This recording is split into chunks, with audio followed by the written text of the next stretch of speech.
This episode of the CyberWire is made possible in part by Barracuda. Every 11 seconds, there's a new ransomware attack. Oil pipelines, universities, corporations, all paying millions of dollars.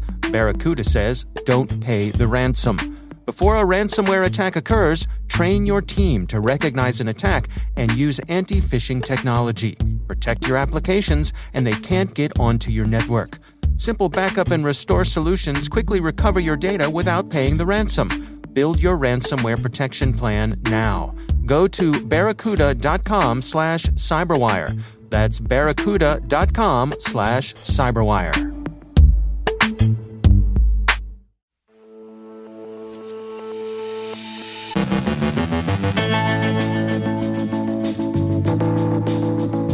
Cyberespionage in support of Belt and Road and of Beijing's claims in the South China Sea. Karakurt ransomware skips the encryption and goes right to the doxing. Black Cat ransomware is rising.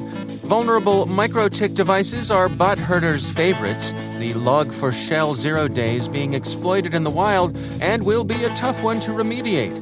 Julian Assange moves closer to extradition. Johannes Ulrich on changing user behavior. Our guest is Oliver Rochford of Securonics on the affordability of good security. And shoulder surfing as a threat to Snapchat users.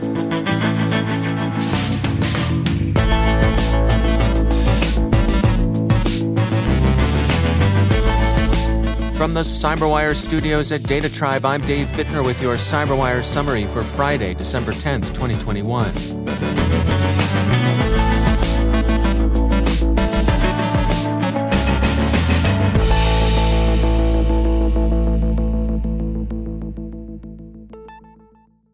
Threat intelligence firm Recorded Future's study of Chinese cyberespionage outlines the ways in which the intelligence effort is designed to support Beijing's Belt and Road initiative. The principal targets of the campaign are Malaysia, Indonesia, and Vietnam. The Philippines, Laos, Cambodia, and Thailand are also being prospected. Recorded Future's Insict Group elaborates, quote, "The activity highlighted includes a group we track as Threat Activity Group 16, which has compromised several high-profile military and government organizations across Southeast Asia throughout 2021 using custom malware families such as Funny Dream and Chinoxy," end quote. The activity against targets in Laos and Cambodia are particularly concerned with supporting Belt and Road. And the cyberespionage, while certainly bearing upon China's plans for economic dominance, also serves to support Beijing's side in territorial disputes, especially disputes in the South China Sea. Accenture this morning published a description of the still relatively unknown Karakurt ransomware gang, active since this June. It's still unclear where Karakurt fills in the underworld ecosystem. Karakurt, and the self-applied name is that of a venomous spider, is an extortion play, but it represents a kind of second-stage ransomware which doesn't bother to encrypt or otherwise damage or degrade its victims' data. Instead, it simply steals the data and then threatens to publish them on its dump site, Karakurt Lair. The gang counts on the embarrassment they threaten as a sufficient goad to the victims paying up. In any case, Accenture thinks Karakurt is just getting started. Quote, "Accenture Security assesses with high confidence that the group's operations have just begun and that Karakurt activity will likely continue to proliferate in the foreseeable future, impacting additional victims," end quote. The Black Cat ransomware affiliate program, the malware hunter team tells Bleeping Computer, is deploying a sophisticated executable written in Rust. Black Cat came to prominence in late November, and it's being hawked in Russophone criminal markets. The ransomware itself, also known as ALPV, seems constructed from scratch without the use of templates or other pre-existing code. Security firm Eclipsium describes how exploitable vulnerable micro-tick routers and ISP devices have become and remain popular among bot herders. The micro-tick devices are plentiful, powerful, and where they're vulnerable, they're relatively easy to incorporate into botnets. TrickBot reverted to them when U.S. Cyber Command disrupted its operations, for example, and they were also the bots of choice in the Maris botnet's then-record 21.8 million records per second distributed denial-of-service attack against Russian internet firm Yandex back in September. Eclipsium's advice to enterprise security teams is to get scanning, identify, and isolate vulnerable microtik devices. The U.S. Cybersecurity and Infrastructure Security Agency, CISA, yesterday released 3 industrial control system advisories. CISA also urges organizations to apply the updates Cisco has made available for multiple vulnerabilities in Apache HTTP server affecting the company's products. While those vulnerabilities are certainly important, and while CISA's advice is worth taking seriously, another Java issue is attracting even more attention. CVE 2021-44228 is a zero-day affecting the Java logging package log4j. This is widely used in a number of software products.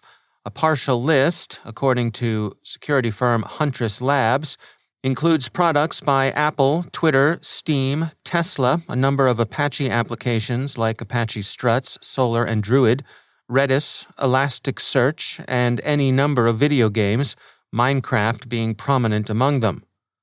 The vulnerability is undergoing active exploitation in the wild. Late last night, Grey Noise reported that they were currently seeing 2 unique IPs scanning the internet for the new Apache Log4j RCE vulnerability. Bad Packets tweeted earlier this morning, mass scanning activity detected from multiple hosts checking for servers using Apache Log4j Java logging library vulnerable to remote code execution. Some are calling the vulnerability Log4Shell. The record says, quote, discovered during a bug bounty engagement against Minecraft servers, the vulnerability is far more impactful than some might expect, primarily because of Log4j's near ubiquitous presence in almost all major Java-based enterprise apps and servers.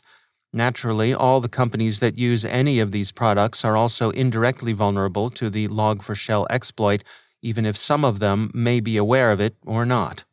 Huntress Labs advises that users of Apache Log4j should upgrade to Log4j 2.1.50.rc2 as soon as possible. They also point out that this isn't a complete solution and that the problem is so widely distributed that users will have to wait for individual vendors to push fixes. WikiLeaks impresario Julian Assange may be approaching extradition to the U.S., where he faces 18 counts of espionage and conspiracy to illicitly access a military computer. The Wall Street Journal reports that the High Court has overturned a lower court stay of extradition. Mr. Assange isn't out of appeals. He's expected to seek relief from the UK's Supreme Court. The lower court that had blocked his extradition held that Mr. Assange would be at risk of suicide should he be held in the harsh conditions afforded by American prisons.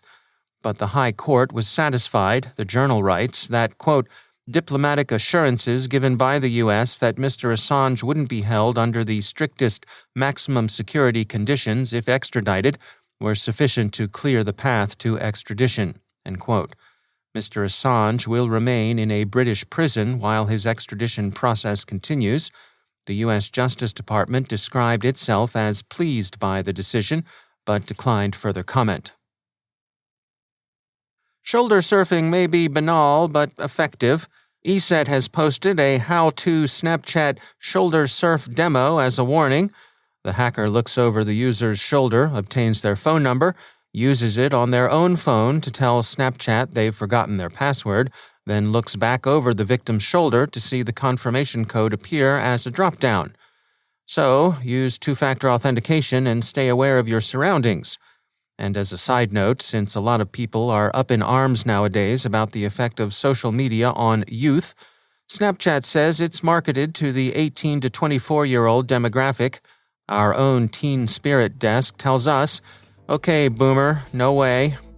In fact, teens and tweens who like each other no longer try to get one another's phone numbers, which would be the kind of thing some Gen X granny would do. They ask instead if they can snap someone. We hope they're paying attention to who's around them, but somehow we doubt it.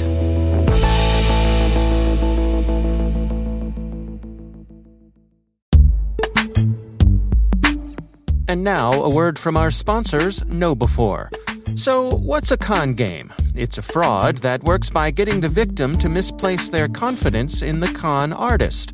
In the world of security, we call confidence tricks social engineering. And as our sponsors at KnowBe4 can tell you, human error is how most organizations get compromised. Where there's human contact, there can be con games. It's important to build the kind of security culture in which your employees are enabled to make smart security decisions. To do that, they need new school security awareness training.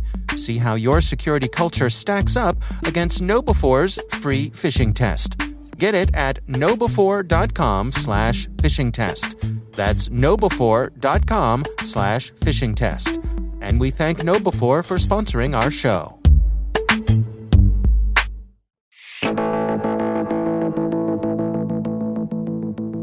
The best security in the world doesn't do your organization any good if you can't afford it.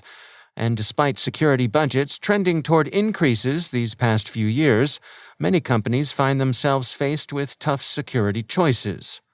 Oliver Rochford is security strategist and analyst at Securonics, and I checked in with him for insights on security affordability.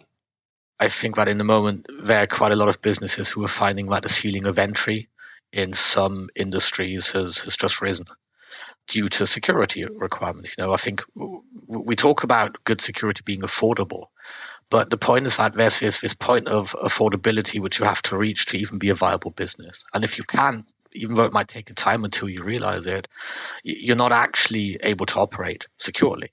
So the question of how much this is, I think it's an important one. At the same time, of course, we do have ways of being able to lower that ceiling. There are strategies to be able to do that, but it has to be clear to a lot of people that if you're using digital technologies, there's a minimum buy-in price. And what is that minimum buy-in? What is the least that people can do and still consider themselves to be secure? No, I think that's going to depend to a great degree on risk appetite. But the way that it's normally calculated is it's normally a percentage of IT budget. An IT budget is normally a percentage of revenue. And what's typical in that area? Well, depending on the industry, 5 to 10% of revenue, which is normally IT budget nowadays. And some in tech, you're going to have that a lot higher, of course. And then the security budget typical is somewhere around 5% again. So if you have 50 million revenue, you'll have maybe $250,000, $350,000 to play with. And that sounds like a lot, but I mean, if you have 250 employees, that's about $80 per employee per month. And that has to include all of the user-facing stuff, the VPN, the two-factor authentication, the endpoint protection, but more importantly, also all of the stuff that kind of runs in the back office, from disaster recovery and backups and security monitoring and so on. So it's actually not that much money. So are organizations being unrealistic in estimating the amount of spend that it takes for this? I think in many cases they are definitely trying to stretch the budget to an unrealistic degree, right? I mean, the biggest cost, aside from technology, are people, as an example. And a lot of people will tend to buy the technology but not have the people to man it. We can use services. That's an ideal solution to this problem. But then you're moving from having to run your own security to liaising and managing these relationships, which for some organizations doesn't seem any easier.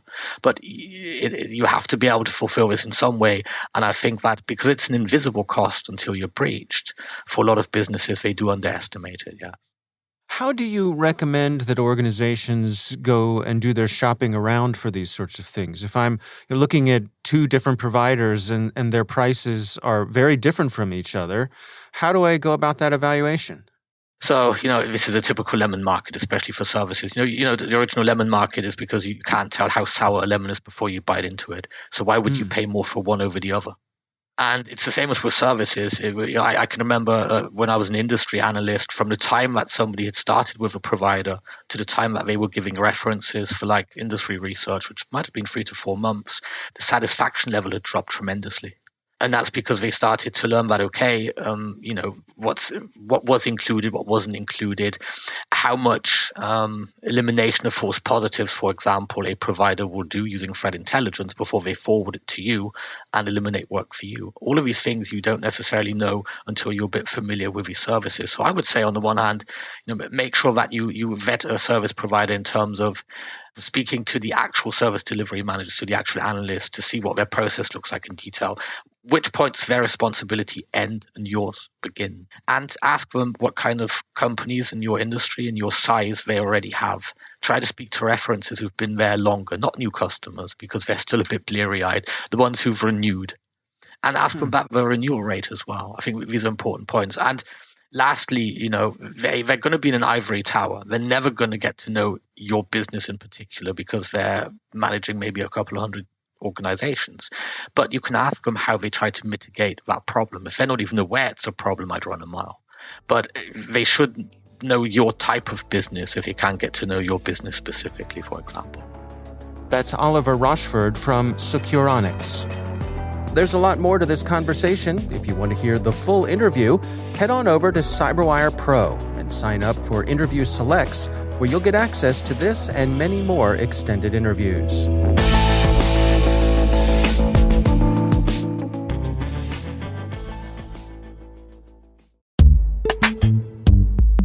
And now, a word from our sponsor, Recorded Future. Staying one step ahead of the rapidly evolving threat landscape requires a constant flow of daily intelligence. To stay up to date on everything happening in the world of cybersecurity, join over 50,000 other security professionals who subscribe to the Cyber Daily. With daily email updates on the latest cybersecurity news, top threat actors, exploited vulnerabilities, suspicious IP addresses, and more, the Cyber Daily is the first thing security professionals check every morning. To learn more and subscribe for free, go to recordedfuture.com/cyber-daily. And we thank Recorded Future for sponsoring our show.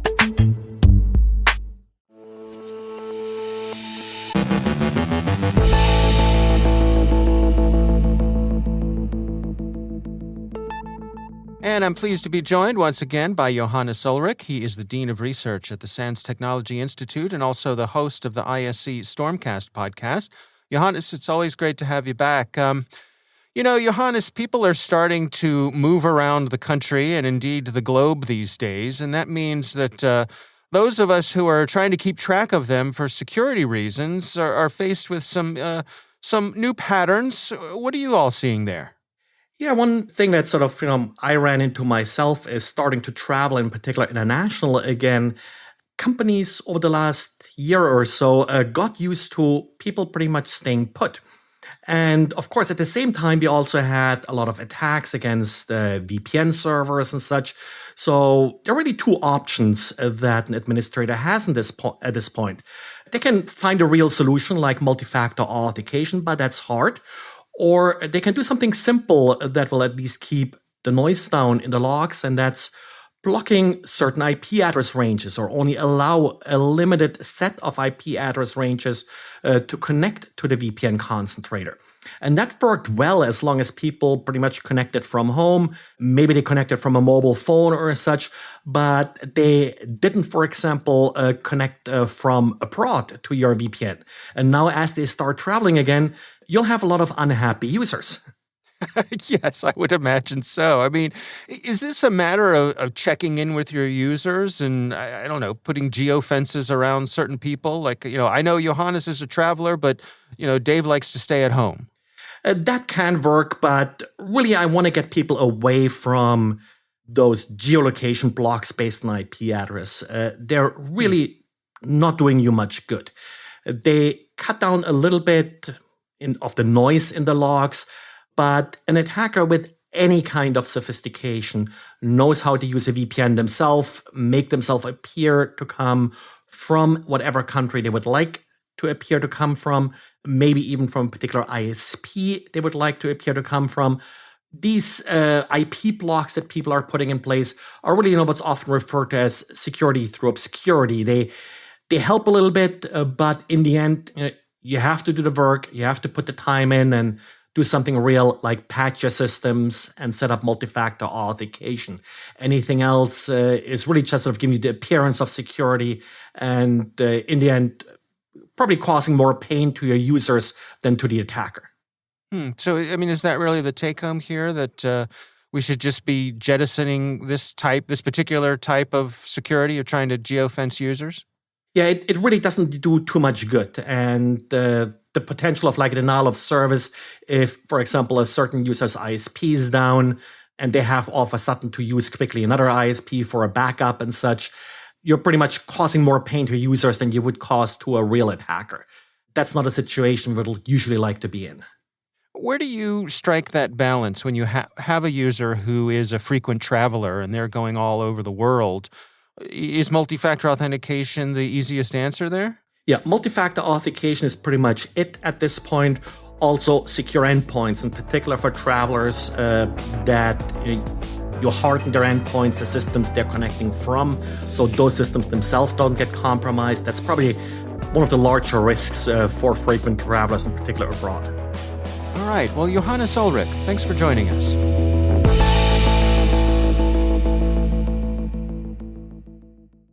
Thanks to all of our sponsors for making the CyberWire possible, especially our supporting sponsor, Inky.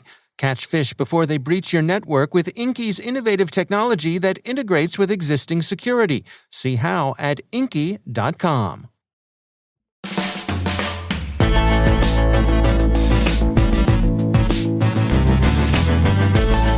And that's the CyberWire. For links to all of today's stories, check out our daily briefing at thecyberwire.com. Don't miss this weekend's Research Saturday and my conversation with Ilya Volovic from Gemini Advisory. We're discussing how Fin7 recruits talent for a push into ransomware. That's Research Saturday. Check it out. The CyberWire podcast is proudly produced in Maryland out of the startup studios of Data Tribe, where they're co-building the next generation of cybersecurity teams and technologies. Our amazing CyberWire team is Elliot Peltzman, Trey Hester, Brandon Karpf, Peru Prakash, Justin Sabi, Tim Nodar, Joe Kerrigan, Carol Terrio, Ben Yellen, Nick Valecki, Gina Johnson, Bennett Moe, Chris Russell, John Petrick, Jennifer Iben, Rick Howard, Peter Kilpie, and I'm Dave Bittner. Thanks for listening. We'll see you back here next week.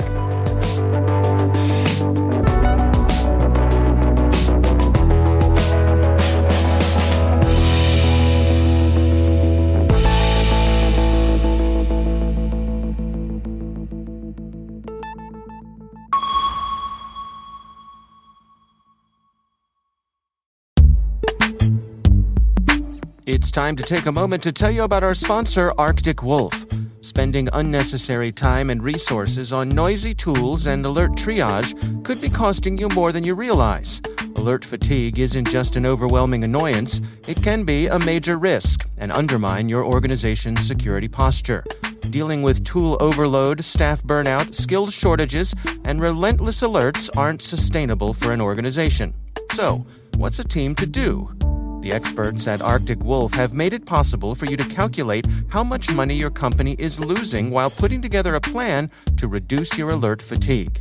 Visit arcticwolf.com/cyberwire to use their alert fatigue calculator and learn how much your organization is losing to alert fatigue. And we thank Arctic Wolf for sponsoring our show.